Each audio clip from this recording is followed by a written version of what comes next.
Ang unang gumising kay Arvin ay hindi ang sika na araw o ang tilao ng mamano ni Lolo Ben. Ito ay isang sakit. Isang mata lasen na nunuot, nakirot sa kanyang likuran, na tila may humiwa rito mula balikat hanggang balakang gamit ang isang kalawanging sundang.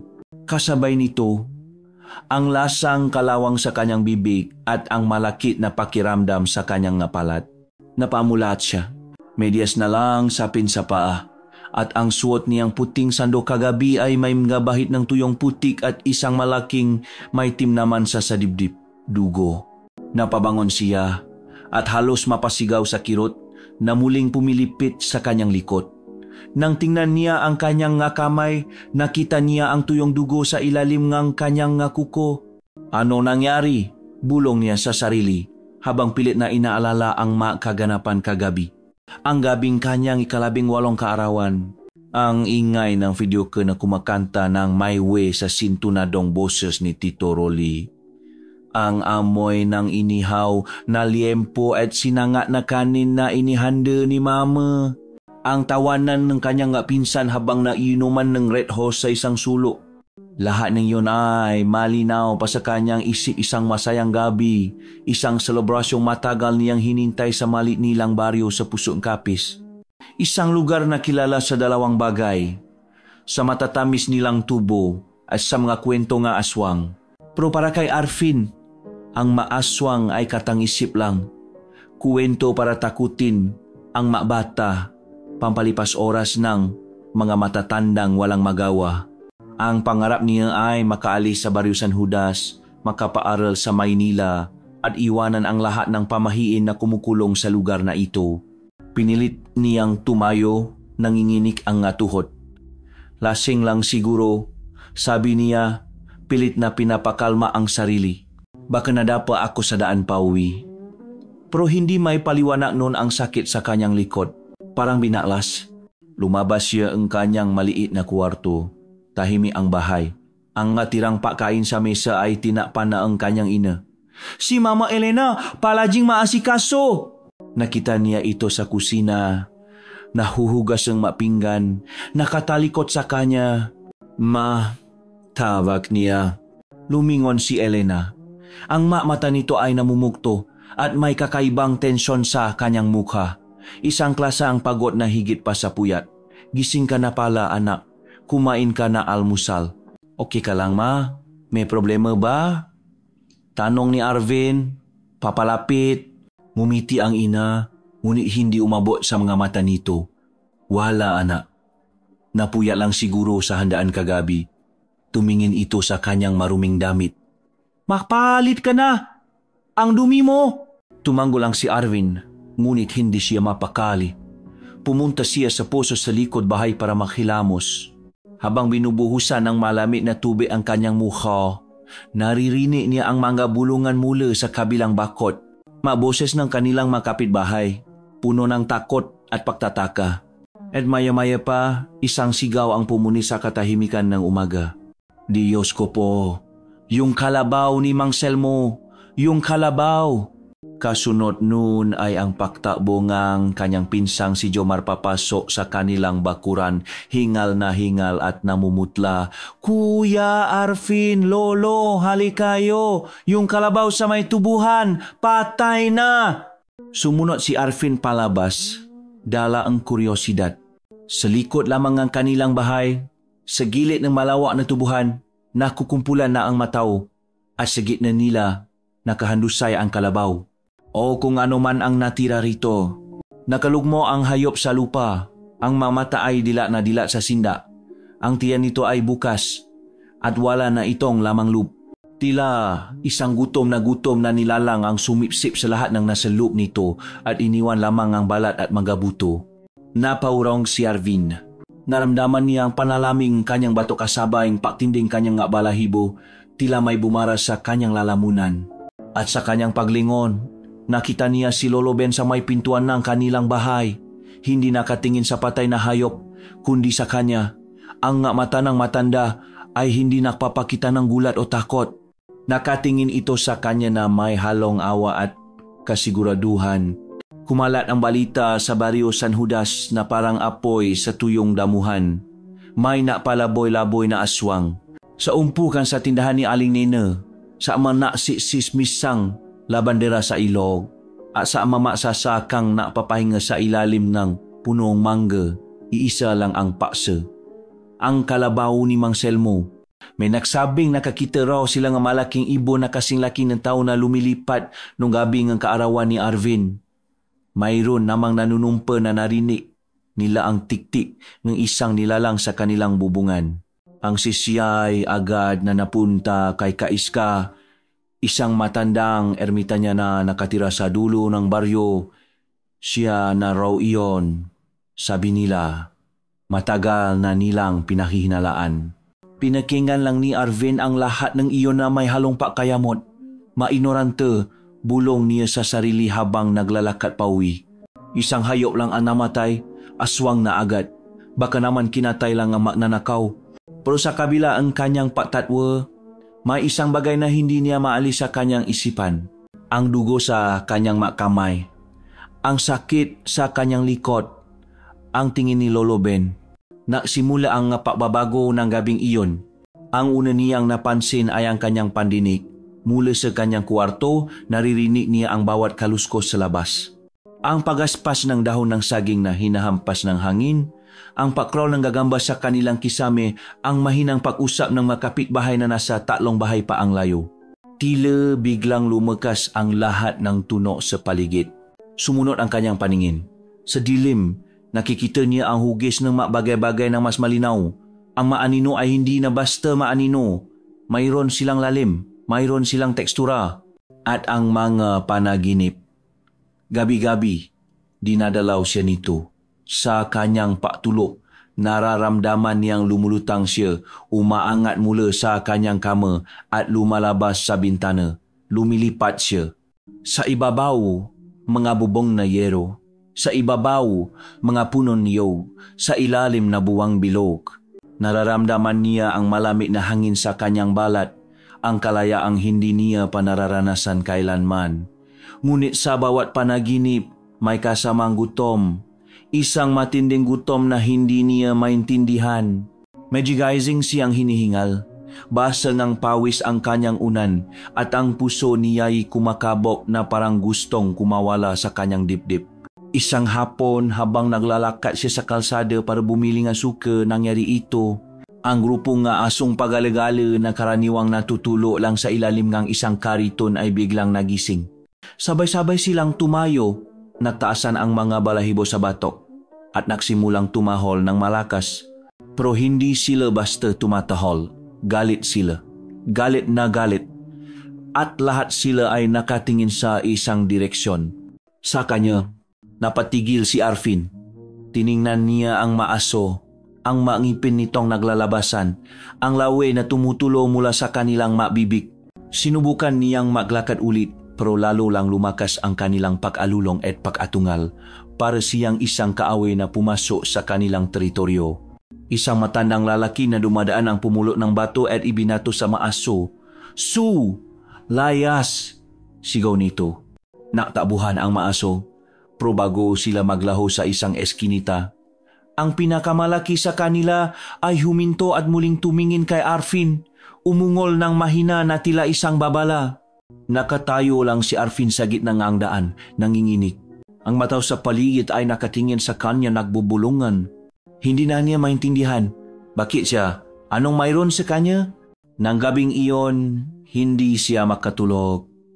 Pinamamasdan niya ang buwan mula sa kanyang bintana. Naramdaman niya ang pamilyar na pangangati sa kanyang likod, isang pakiramdam na gusto nitong bumuka. Sa dilim, sa ilalim ng kumikinang na buwan, nakita niya ito. Isang anino na dumaan sa kanyang paningin, mabilis at tahimik. Isang malaking pakpak. Isang hugis na hindi dapat naroon sa kalangitan. Napaurong siya mula sa bintana at ang puso niya itila bumaksak sa kanyang sikmura. Ang makuwento, ang mapamahiin, posible kayang, totoo ang lahat. Ang kanyang lola Adela ay isang babaeng nabubuhay sa maaninong kanilang tahanan. Matapos siyang ma-stroke ilang taon na ang nakalipas, bihira na itong magsalita. Ang mundo niya ay nasa pagitan lamang ng kanyang lumang silyang tumba-tumba at ng altar na puno nga santo et rosaryo. Para kay Arvin, siya ay isang presensya na laging nandiyan, tahimik at halos hindi napapansin. Ngunit pagkatapos ng gabi ng kanyang kaarawan, nagbago ang lahat. Nagsimula ito sa mga titik. Sa tuwing papasok si Arvin sa sala, maraaramdaman niya ang mamata ni Lola Adelio na nakatutok sa kanya. Hindi ito ang karaniwang tingin ng isang lola sa kanyang apo. Ito ay titik na puno ng takot. Isang dalisay, hindi may tatagong sinda. Kapag lalapit siya para makmano, hahawakan ng matanda ang rosaryo nito ng napakahigpit. Ang nga buto sa kanyang nga daliri ay halos lumabas sa maninipis na balat. At magsisimula itong bumulong ng madasal. Ave Maria, Purissima, sine labe originali concepta, paulit-ulit, na parang isang mantra laban sama-sama. Ma, napapansin mo ba si Lola? Tanong ni Arvin isang umaga sa kanyang ina. Bakit parang takot siya sa akin? Pinunasan ni Elena ang mesa, umiwas ng tingin. Matanda na ang lola mo, anak. Huwag mo nang pansinin. Ganyan lang talaga siya. Pero alam ni Arvin na hindi iyon totoo. Ang takot sa mamata ni Lola Adela ay para lamang sa kanya. Isang gabi, ginising na naman siya ng pamilya na panaginip ng paglipat. Pero sa pagkataong ito, mas malinaw ang lahat. Dumapos siya sa bubongang simbahan ng baryo at mula ron, kitang-kita niya ang buong San Judas na naliligo sa liwanag ng buwan. Ang gutom ay mas matindi, isang kumukulong pangangailangan sa kanyang sikmura. Nagising siya hindi sa sarili niyang kama, kundi sa sahig. Napabangon siya at naramdaman ang panlalamig ng semento sa kanyang nga paa. Napatingin siya sa kanyang nga kamay. Puno ito ng lupa. Ang kanyang makuko ay itim sa dumi at may magasgas sa kanyang braso na parang galing sa pagapang sa masanga. Napasigaw siya sa isip. Hindi ito panaginip. Hindi ito panaginip. Dahan-dahan siyang tumayo at lumapit sa maliit at basa na salamina na kasabit sa dingding ng kanyang kwarto. Sa dilim, pinamasdan niya ang kanyang reflection. Mukha pa rin naman siyang si Arvin. Pagod, gusot ang buhok, pero siya pa rin. Ngunit habang tinititigan niya ang sarili niyang mata, may nangyari. Sa isang saglit, nakasing bilis ng isang kisap mata. Nagbago ito. Ang itim ng kanyang mata ay naapoy, naging mamula-mulang parang baga. Isang kulay na hindi sa tao. Isang kulay na mapanila, gutom at sinauna. Napaurong siya, natumba sa sahig at napahawa sa kanyang dibdib. Humihingal, pinikit niya ang kanyang mata ng mariin. Nag-ilusyon lang ako, nababaliw na ako. Binuksan niya muli ang kanyang mata at sumilip sa salamin. Bumalik na sa normal ang kulay nga ito. Pero nakita niya, sigurado siyang nakita niya. Kinabukasan, hindi siya lumabas kang kwarto. Nakunwari siyang may sakit. Narinig niya ang mahinang kato sa pinto. Si Mama Elena, naalala, pero hindi niya ito pinagbuksan. Nang gumabi, hindi na niya natis ang uhaw. Dahan-dahan siyang lumabas para uminom ng tubig sa kusina. Pagdaan niya sa sala, natigilan siya. Nandun si Lola Adela, gising pa, nakaupo sa kanyang tumba-tumba. Nakatingin ito hindi sa kanya, kundi sa bintana. Ang mukha ay naliligo sa liwanag buwan. At nagsalita ito. Ang boses niya ay mahina at garalgal na parang isang kinakalawang na bisagra. Umalis ka sa katawan ng apo ko. Bulong ang matanda sa hangin. Demonyo, hayop. Hindi para sa kanya ang salitang iyon. Para ito sa kung anuman ang nasa loob niya. Asa sandaling iyon, ang takot ni Arvin ay napalitan ng isang bagay na mas malala. Ang pagsisimula ng pagtanggap. Na marahil ang kinatatakutan ng kanyang lola ay hindi isang bagay na galing sa labas. Marahil, ito ay matagal nang naninirahan sa loob niya. Lumipas ang araw na parang isang laknat na hindi gumagaling. Iniwasan ni Arvin ang lahat. Ang kanyang ina, ang kanyang pinsan, at lalo na ang salamin. Bawat gabi ay isang pakikipaglaban sa pagtulog dahil alam niyang sa kanyang pagpikit. Ang halimaw na nasa loob niya ay magigising. Isang gabi, hindi na niya natis. Kailangan niya na hangin. Kailangan niyang maramdaman na normal pa rin ang lahat. Naglakad siya papunta sa poso sa ilalim ng malaking puno ng akasya kung saan madalas silang maglaro nung bata pa siya. Malamig ang hangin at ang tanging naririnig niya ay ang huni ng makuliglig. Arvin, halos mapatalon siya sa gulat. Mula sa likod ng puno, lumabas si Lolo Ben. Ang mukhang matanda ay seryoso, ang mata nito ay tila nakikita ang kaluluwa niya. May dala itong lampara na nagbibigay liwanag sa kanilang dalawa na lumiliha ng mga nagsasayaw na anino. Lo, sinulat niyo ako, sabi ni Arvin kinakabahan. Hindi sumagot si Lolo Ben. Tinitigan lang siya nito ng matagal bago muling magsalita. Alam kong nararamdaman mo na ang mapagbabago. Hindi nakakibo si Arvin. Paano niya sasabihin? Paano niya aminin ang kabaliwan na nangyayari sa kanya? Kilala mo ba ang tunay mong ama, Arvin? Diresong tanong ng matanda. Ang tanong na ayon ay parang isang suntok sa simuro ni Arvin. Ito ang tanong na matagal na niyang gustong malaman ang sagot, pero natatakot ding marinig. Ang sabi ni Mama, iniwan sila ng kanyang ama para magtrabaho sa ibang bansa at hindi na bumalik. Isang kasinungalingan na matagal nang tinanggap ni Arvin. Umiling siya. Hindi po, sabi ni Mama. Hindi totoong iniwan niya kayo, putol ni Lolo Ben. Ang boses ay mababa at puno ng pihati. At hindi rin totoong isa siyang ordinaryong tao. May kinuha si Lolo Ben mula sa kanyang bulsa. Isang lumang kwintas na gawa sa itim na sinulit na may palawit na gawa sa isang madilaw na pangil at isang piraso ng pila na may kakaibang maukit. Inabot niya ito kay Arvin. Ang ama mo, hindi siya taga rito. Nakilala siyang iyong ina sa isang pakdiriwang sa kabilang probinsya. Naakit si Elena sa kanya, hindi alam na ang lalaking minamahal niya ay may itinatagong sumpa. Huminga ng malalim ang matanda. Ang ama mo, Arvin, isa siyang manananggal. Ang salitang iyon ay umaling-aungaw sa isipan ni Arvin.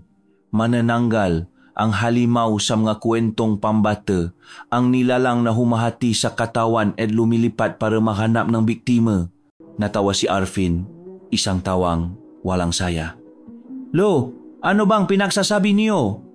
Pinagtitripan niyo ba ako? Sana nga ay nagbibiro lang ako, Apo. Ang mukha ni Lolo Ben ay punong sakit. Nang malaman na iyong ina ang katotohanan, huli na ang lahat. Buntis na siya sa iyo. Itinakas ka niya. Dinala ka rito sa San Judas sa paasang matatakasan ninyo ang sumpa. Nagawa niyang protektahan kasaluk ng 18 taon gamit ang dasal at mga ritual na itinuro sa kanya. Pero hindi niya kayang burahin ang dugong na analaytay sa maugat mo. Itinuro ni Lolo Ben ang kwintas. Isang anting-anting, proteksyon. Pero hindi nito kayang alisin ang kung ano ka na. Tinitiga ni Arvin ang matanda. Nakahanap man kay anong bahi ng biro sa mukha nito. Wala. Tanging ang mapay na katotohanan. Ang lahat ng piraso ng palisipan ay biglang nakabit-kabit. Ang sakit sa likod. Ang panaginip. Ang takot ng aso. Ang titi ni Lola. Ang pulang mata sa salamin. Ang sumpa ay hindi basta-basta nawawala. Babala ni Lolo Ben. Ang boses ay halos isang bulong na tinatangay ng hangin. Ito'y natutulo lang at sa 18 taon mo, nagising na ito. Kasabay ng uling salitang kanyang lolo, isang malakas na ihip ng hangin ang dumaan sa pagitan nila. Pinapatay ang apoy sa lampara at ibinabaksa sila sa kumpletong kadiliman. At sa sandaling iyon, naramdaman ni Arvin ang pamilya na kirot sa kanyang likod. Pero ngayon mas matindi. Isang sakit na tila may pumipilit na kumawala mula sa loob. Isang sakit na parang nabibiya ang kanyang mga buto. Hindi to totoo, sigaw ni Arvin sa kadiliman habang napapaluhot sa lupa. Ang sakit sa kanyang likod ay hindi na isang simpleng kirot. Ito ay isang agunyang parang pinupunit ang kanyang laman. Labanan mo, Arvin. Huwa kang mapalamon. Sigaw pabalik ni Lolo Ben, nangiini ang boses. Narinig ni Arvin ang kaluskos ng posporo. at muling naliwana ang lampara na napapakita ng takot sa mukha ng matanda. Pero huli na ang lahat. Naramdaman ni Arvin ang isang malakas na pauna sa kanyang likuran. May tuno ng nababaling buto at napupunit na litit. Napasigaw siya, isang sigaw na hindi nalubusang pantaw. Gumapang siya sa lupa. Ang kanyang makuko ay kumakayot sa lupa. Ang kanyang balikat ay tila nagbabago ng hugis, itinutulak palabas. At mula sa kanyang likod, sa gitna ng hindi may paliwanag na sakit, may lumabas. Dalawang bagay na nababalutan ng balat, basa at malakit. Dahan-dahan itong bumuka na parang matalulo ng isang karimari-marim na bulala, mapakpak. Malalaki at itim na parang sa paniki. Tumingala si Arvin kay Lolo Ben. Ang mga mata niya ay nagliliyap na sa pula. Ang pag-iisip niyang bilang si Arvin ang kanyang alaala, ang kanyang pangarap ay unti-unting natatabunan ng isang bagay na mas sinauna at mas malakas, isang gutom, isang uhaw, isang pangangailangan na hindi na para sa pagkain o tubig. Uha sa dugo, uha sa laman, sa isang iglap na wala ang kanyang bigat. Ang kanyang katawan ay gumaan na parang isang tuyong dahon. Sa isang malakas na paimpis ng kanyang bagong papa, umanga simula sa lupa. Ito na iyon, ang panaginip. Ngunit ngayon, gising na gising siya. Lumipat siya pataas, papalayo sa natatarantang sigaw ng kanyang lolo. Ang baryong San Judas ay lumiit sa ilalim niya, isang koleksyon ng nakumikinang na ilaw sa gitnang kadiliman. Ang hangin ay humahampas sa kanyang mukha, malamig at malaya, walang sakit. Walang pag-aalala. Tanging ang purong likas na ugaling sang maninila. Nakita niya ang lahat mula sa itaas. Ang mailo na parang mapila na ahas. Ang makalsadang para maguhit sa lupa. Ang magabahay kung saan ang magataw ay mahimbing na natutulok. Walang kamalay-malay sa halimaw na naglalaya sa kanilang kalangitan. Ang kanyang pandinig ay sobrang talas. Naririnig niya ang tibok ng pusong natutulok na manok sa kanilang kulungan. Naririnig niya ang mahinang pahinga ng isang sanggol sa isang duyan. Ang amoy, naamoy niya ang lahat.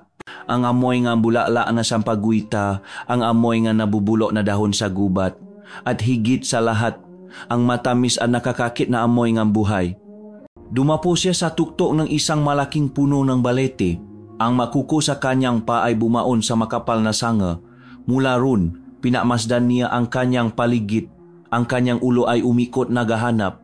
Ang kanyang isip ay hindi na naisip sa salita, kundi sa imahe at pangangailangan, gutom, hanap, biktima. At sa ibaba, sa isang madilim na eskinita, nakita niya ito, isang anino na naglalakad ng pasuray-suray, kumakanta ngang wala sa tono, isang lalaking lasing na pauwi. Nakilala niya ang anyo, si Rico. Ang siga ng baryo na laging nangungutya sa kanya, na tumatawag sa kanyang anak ng wala. Mula sa sanga ng puno ng balete, pinamasdan siya ni Arvin. Ang kanyang mahabang dila ay lumabas at dinilaan ang kanyang labi. Ang kanyang mata ay nakatutok sa gumagalaw na biktima sa ibaba. At naramdaman niya ang isang hindi mapigilang, nakakatakot na pagnanasang bumaba at tapusin ang pangungutyan nito mapakailanman. Nakatitik siya kay Rico mula sa itaas. Ang bawat hibla ng ang kanyang bagong katawan ay sumisigaw na bumaba. Ang puso ngasing ay tumitibo na parang isang tambol, isang paanyaya sa isang handaan. Ibinuka na niya ang kanyang mapakpak handa ng bumulusok. Ngunit isang imahe ang pumasok sa kanyang isipan. Ang mukhang kanyang ina, punong paalala. Ang mukha ng kanyang lolo, puno ng takot. Si Arvin, ang pangalang iyon. May kaunting bahagi pa sa kanya, isang naghihingalong piraso ng kanyang pagkatao, ang sumigaw ng huwag. Sa isang huling pagsisikap ng kanyang sariling kaloban, ipinagaspas niya ang kanyang pakpak, hindi pa baba, kundi pataas palayo. Lumipat siya ng walang direksyon, tinatakasan ang tukso, tinatakasan ang sarili. Bumaksak siya sa isang malawak na tubuhan, milya-milya ang layo mula sa kanilang baryo. Gumuho ang kanyang katawan sa lupa. at dahan-dahang bumalik sa kanyang anyong tao. Ang papa ay pumasok pabalik sa kanyang liko sa isang masakit na proseso na naiwan sa kanya na hubad at nangingini sa lamig. Doon siya nakahandusay hanggang sa unang sinaang araw. Umiyak hindi dahil sa sakit kundi dahil sa katotohanan ng kung ano siya. Nalakat siya pawi, palihim na parang isang mananakaw sa sarili niyang bayan. Natago siya sa maanino, umiwas sa mataong papunta na sa kanilang mabukit. Pagdating sa bahay, dahan-dahan siyang pumasok sa kanyang kwarto. Walang nakakita sa kanya o iyon ang akala niya. Naksimula ang kanyang pagkakakulong. Hindi na siya lumalabas ng bahay kapag hindi kinakailangan. Ang dating pangarap na makaalis sa San Judas ay napalitan ng takot na baka makalabas siya at may magawang masama. Ang pagkain ay naging abo sa kanyang bibig. Ang kanin, ang isda, ang gulay lahat ay walang lasa. Ang tanging hinahanap-hanap ng kanyang katawan ay isang bagay na hindi niya dapat hanapin. Nagsimula siyang makita ang mundo sa ibang paraan. Kapag kausap niya ang kanyang pinsan, ang nakikita niya ay ang malakas na pinting ugat salik nito. Kapag tinitingnan niya ang manok sa bakuran, naisip niya kung gaano katamis ang mainit na dugo nito.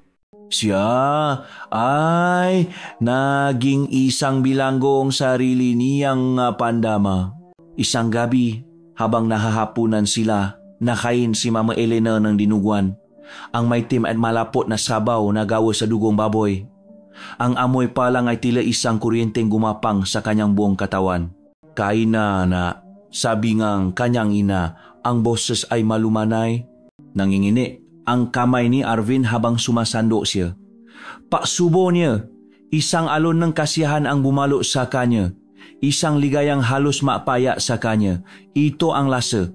Ito ang lasang hinahanap-hanap ng kanyang katawan.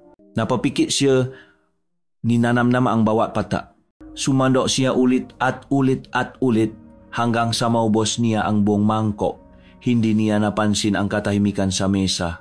Nang imulat niya ang kanyang mamata, nakita niya itong nakatingin sa kanya, si Mama Elena. Ang kanyang mukha ay isang maskarang kalungkutan. Walang galit, walang pandidiri, tanging isang malalim. Nakakapanlumong awa. At sa tabi niya, si Lolo Ben na tahimik na nakayuko sa kanyang plato, pero ang makamay ay nakakuyom ng mahigpit. Nabitawan ni Arvin ang kanyang kutsara. Tumalsik ito sa plato. Lumihang isang malakas na tunog sa gitnang kanilang katahimikan. Napatingin siya sa kanyang ina at sa unang pagkakataon, hindi na niya ito nakita bilang isang simpleng ina. Nakita niya siya bilang isang bantay. Isang bantay na alam ang lahat na matagal nang pinapanood ang dahan-dahang pagkagising ng halimaw sa loob ng kanyang sariling anak. Esam nga mata ni Elena, nabasa ni Arvin ang isang tanong na hindi nito kayang bikasin. Hanggang kailan mo pa kayang labanan, anak?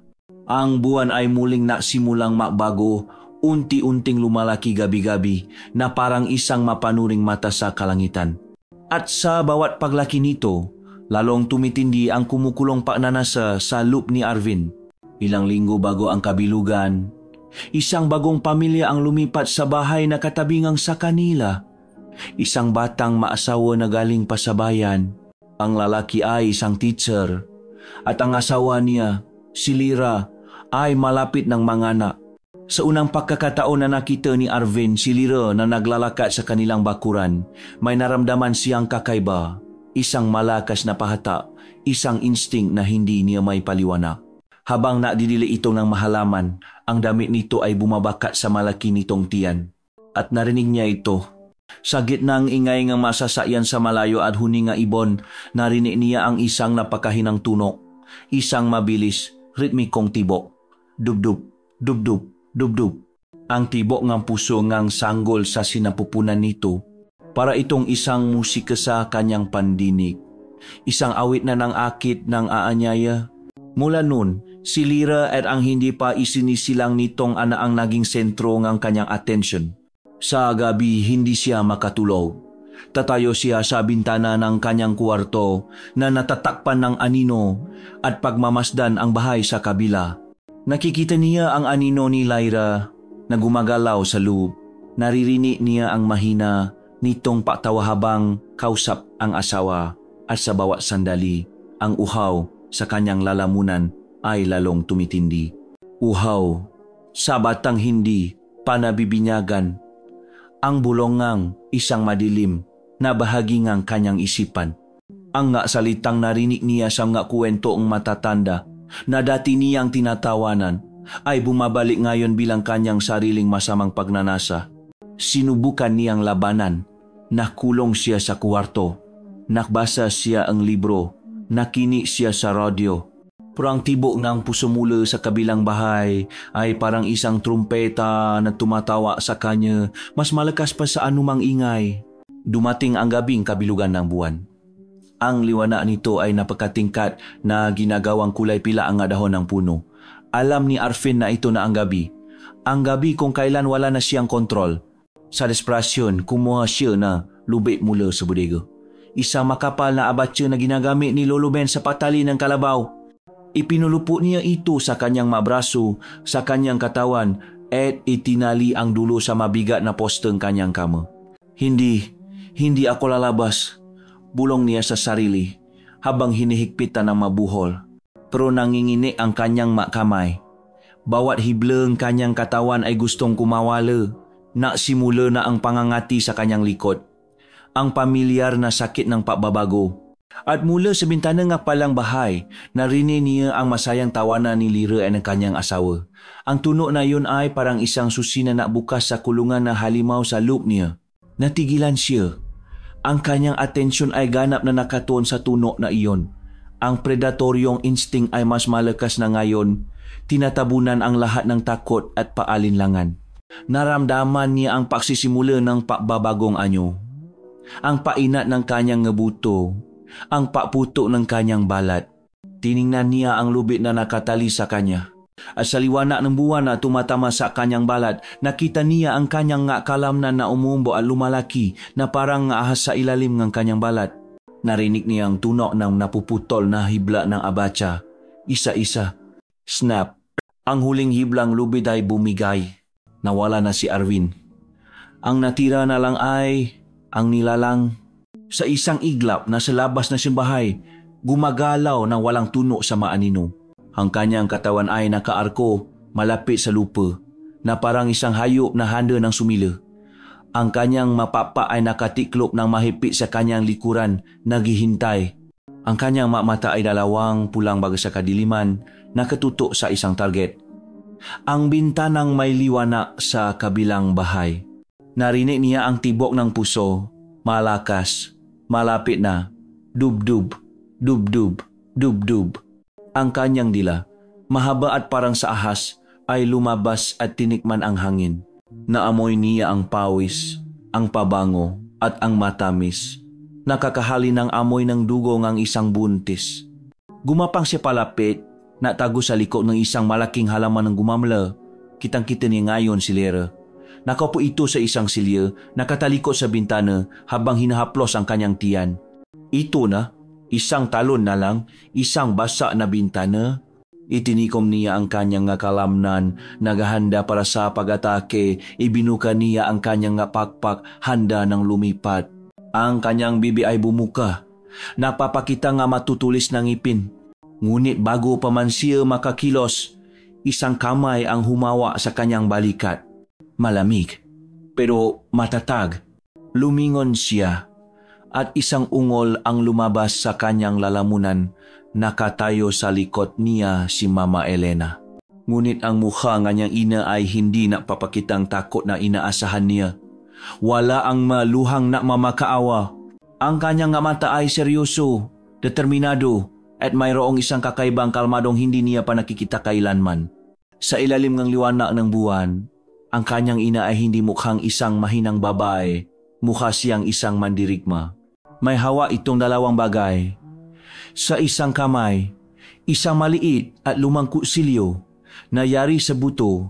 Ang talim nito ay maitim at kumikinang. Sa kabilang kamay, Isang maliit na mangkok na gawa sa kahoy. Hindi ito ang paraan, Ana, sabi ni Elena. Ang boses ay mahina ngunit matatak na tila tumatagos sa kamalayan ng halimaw. Napupumiglas ang nilalang. Sinusubukang kumawala, pero ang hawa ng kanyang ina ay hindi bumibitaw. May kakaibang lakas ito. May paraan para matapos to, sabi uli ni Elena. At sa pagkakataong ito, narinig ni Arvin ang panginini sa boses nito. Isang paraan lang para maputol ang sumpa. Itinaas nito ang kusilyo, pero kailangan ng kapalit, dugo sa dugo. Ang utak ng halimaw ay simple, dugo, kapalit, kusilyo.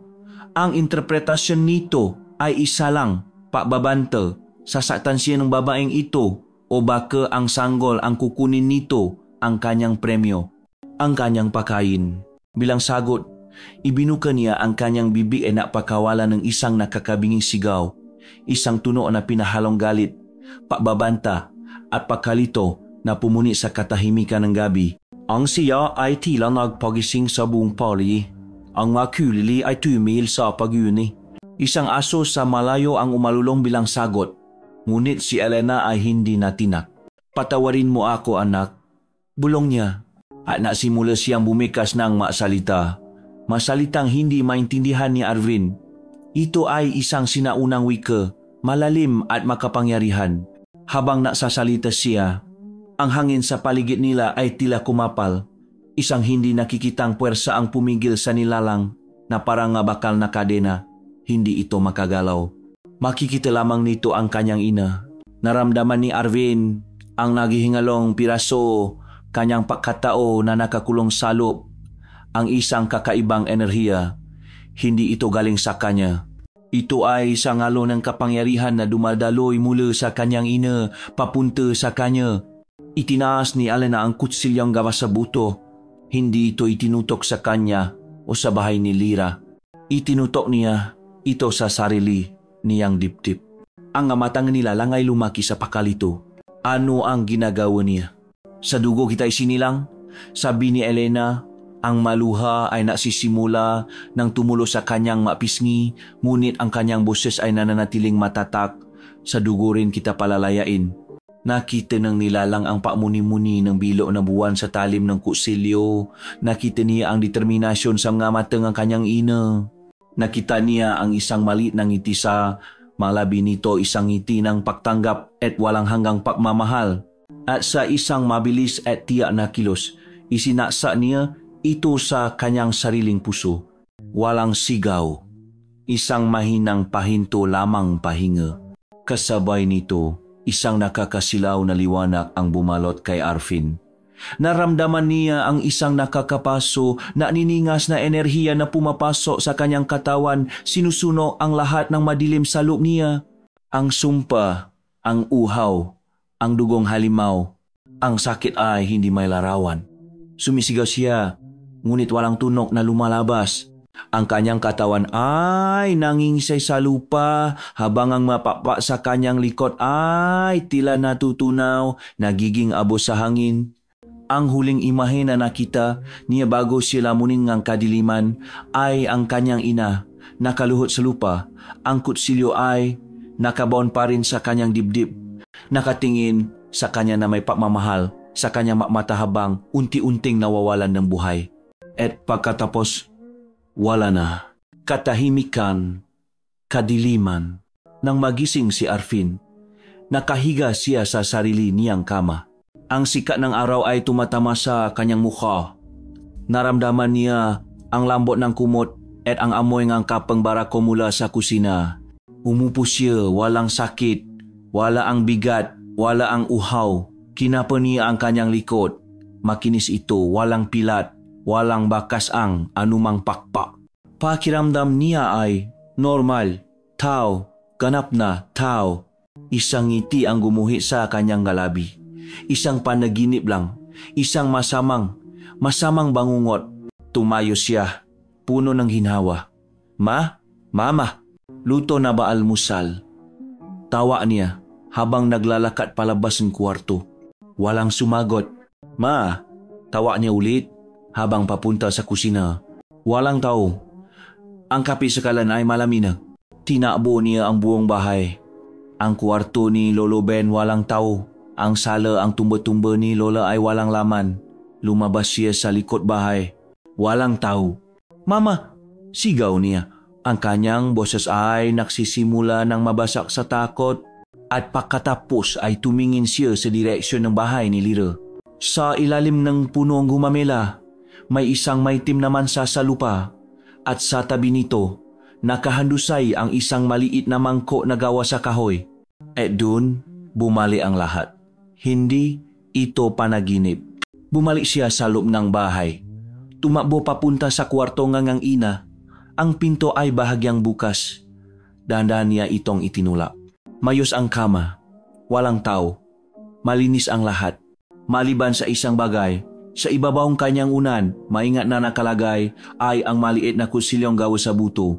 Malinis na ito na parabang hindi kailanman nagamit. Pero alam ni Arvin ang katotohanan at ang ginhawa na naramdaman niya kanina ay napalitan ng isang malami, mabigat na bigat sa kanyang dibdib. Ang bigat ng isang sakripisyo, ang bigat ng kalayaan na may napakalaking halaga. Dumating si Lolo Ben bago matanghali. Hindi na niya kailangang magsalita. Ang mata ng matanda na puno ng pihati na mas malalim pa sa anumang karagatan ay nagsabi na ang lahat. Nahanap nila ang katawan ni Elena sa gitna ng tubuhan kung saan unang bumaksak si Arvin. Nakahiga ito ng payapa. Ang makamay ay makadikit sa kanyang dibdib na parang natutulo lang. Walang sugat, walang bakas ng kusilyo, ngunit wala na itong buhay. Ipinaliwanag ni Lolo Ben ang ritual, isang ipinagbabawal na salamangka ng paglilipat lakas. Ang sumpa ay hindi nawala, ito ay nilipat. Kinuha ni Elena ang kadiliman mula kay Arvin at ikinulong ito sa sarili niyang katawan. Hindi lang siya namatay, siya ang pumalit. Siya ang naging halimaw para manatiling tao ang kanyang anak. Ang libing ay simple at tahimik. Ang opisyal na dahilan ng pagkamatay, atake sa puso. Ang taga Baryo San Judas ay nakiramay, nakdala ng pakain, at naalok nga panalangin. Walang sinuman sa kanila ang nakakaalam sa tunay na nangyari sa ilalim ng liwanag ng buwan. Walang sinuman ang nakakaalam na ang babaeng inililibing nila ay isang bayani na lumaban sa isang digmaang sila mismo ay hindi naniniwalang totoo. Si Arvin ay hindi umiyak sa burol. Hindi siya nagsalita. Nakatayo lang siya roon. Isang estatwang gawa sa pagkakasala at kawalan. Ang kalayaang ipinagkaloob sa kanya ay parang isang lason na dahan-dahang pumapatay sa kanyang kaluluwa. Mas gugustuhin pa niyang maging halimaw habang buhay kaysa mabuhay sa isang mundong wala ang kanyang ina. Lumipas ang mataon. Si Lolo Ben at Lola Adela ay sumunod na rin sa hukay. Si Arvin ay naiwang mag-isa sa bahay na punong maalala at maanino. Hindi na siya umalis sa San Judas. Ang pangarap niyang makapunta sa Maynila ay namatay kasama ng kanyang ina.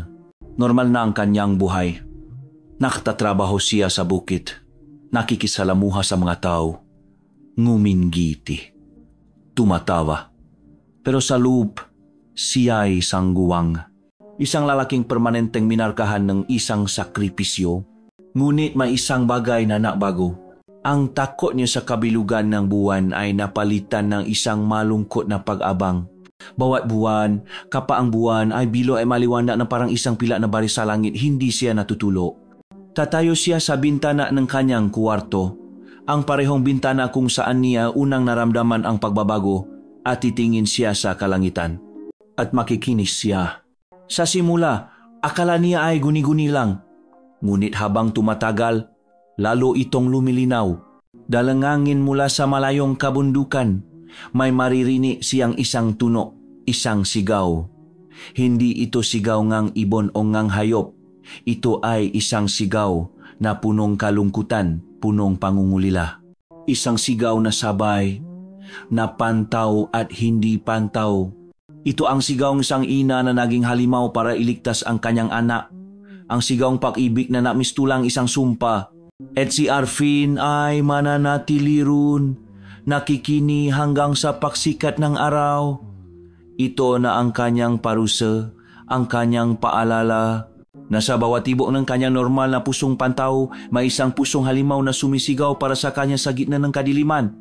At alam niya, sa kaibuturan ng kanyang kaluluwa, na maririnig niya ang sigaw na iyon sa bawat kabilugan ng buwan hanggang sa katapusan ng kanyang maaraw.